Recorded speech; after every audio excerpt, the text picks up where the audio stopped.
Assalamualaikum warahmatullahi wabarakatuh. Selamat sore.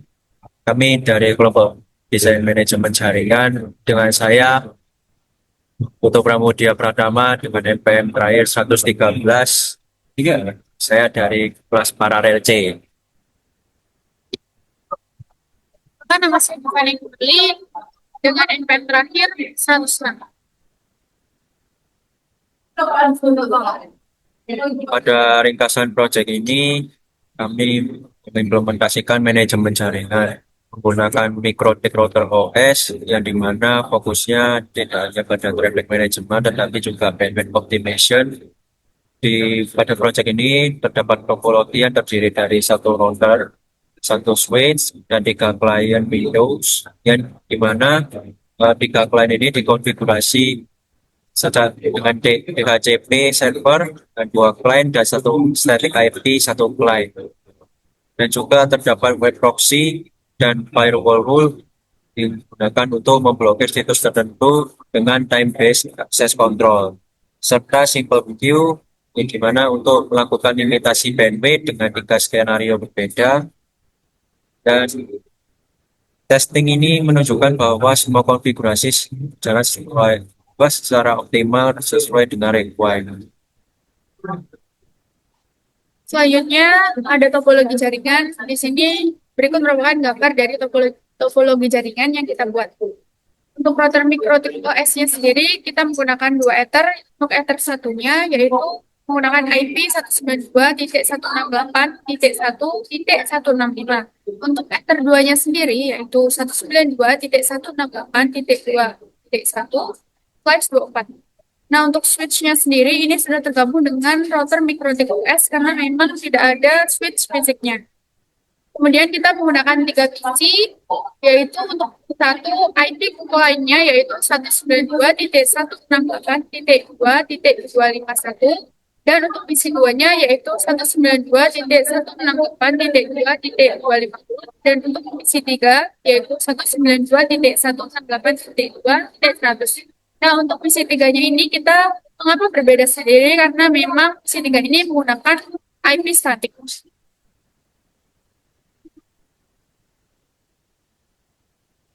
Untuk konsep jaringannya sendiri, konfigurasinya ini dimulai dari membuat IP address, kemudian DNS server, kemudian NAT dengan Action Masquerade, yang dimana router ini akan menjadi bertindak sebagai perantara antara jaringan lokal yang ada di komputer kita dan internet, sehingga hanya IP router yang bisa terekspos ke jaringan luar.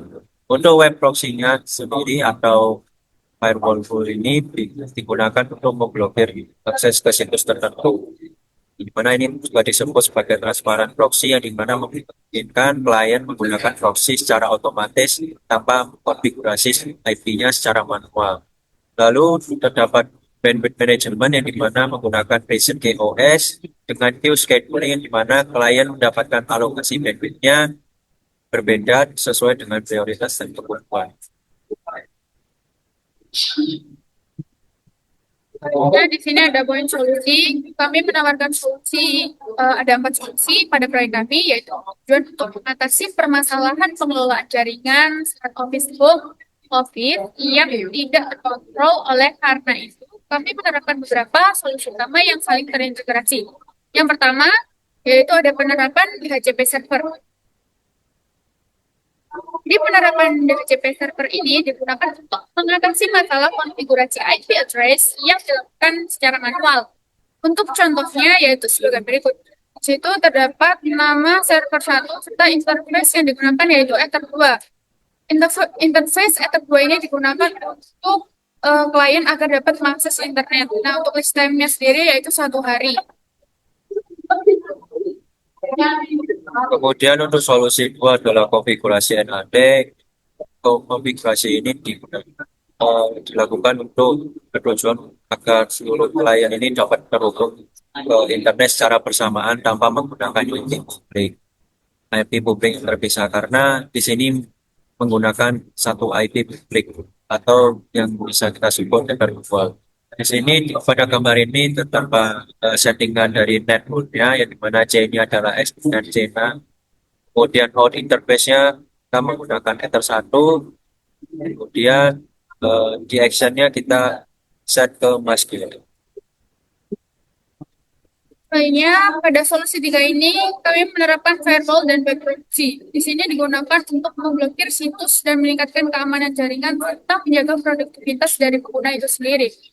Untuk settingan terkait firewall dan web proxy-nya sendiri sama secara teknisnya, namun bedanya tuh di sini tuh kalau web proxy itu digunakan hanya untuk HTTP aja. Namun kalau untuk firewall bisa digunakan HTTP maupun HTTPS. Untuk kontennya sendiri kita gunakan web ilmu 2 Jatim ACID, dan untuk actionnya sendiri yaitu drop, dan protokolnya kita gunakan 6 TCP. Lalu untuk solusi 4 yaitu bandwidth management yang dimana setiap klien mendapatkan alokasi bandwidthnya masing-masing sesuai dengan kebutuhannya. Pada gambar satu ini, di mana ini masih belum dilakukan limitasi bandwidth, yaitu di sini testingnya mendapatkan angka 940 kbps. Lalu setelah dilakukan limit dari 256 kilobyte sampai maksimumnya 512 kilobyte, di sini eh, speed testingnya mendapatkan angka 170 kbps.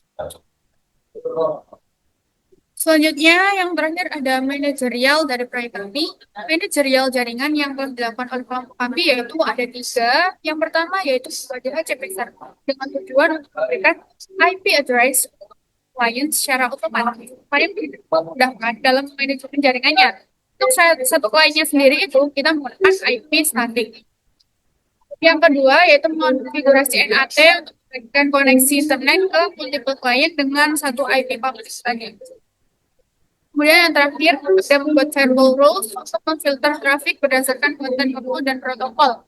Kemudian pada firewall dan web proxy tadi kita menggunakan scheduler waktu di mana nanti apabila situs itu terblokir itu hanya beberapa waktu yang sudah kita tentukan tadi.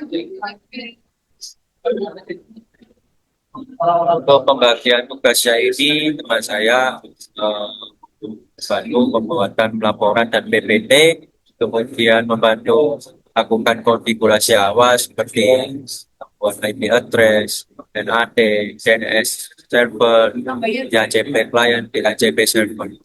Lalu kemudian memblokir status, tetapi di sini memblokir statusnya, situsnya masih belum apa ya, disesuaikan dengan schedule atau jam kerja.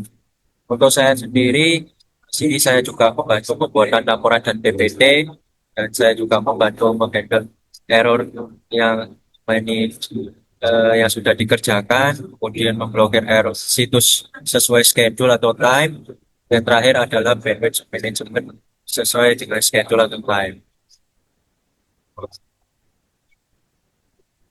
Sekian dari kelompok kami, apabila kami ada salah kata atau ucapan, kami mohon maaf. Wassalamualaikum warahmatullahi wabarakatuh. Selamat.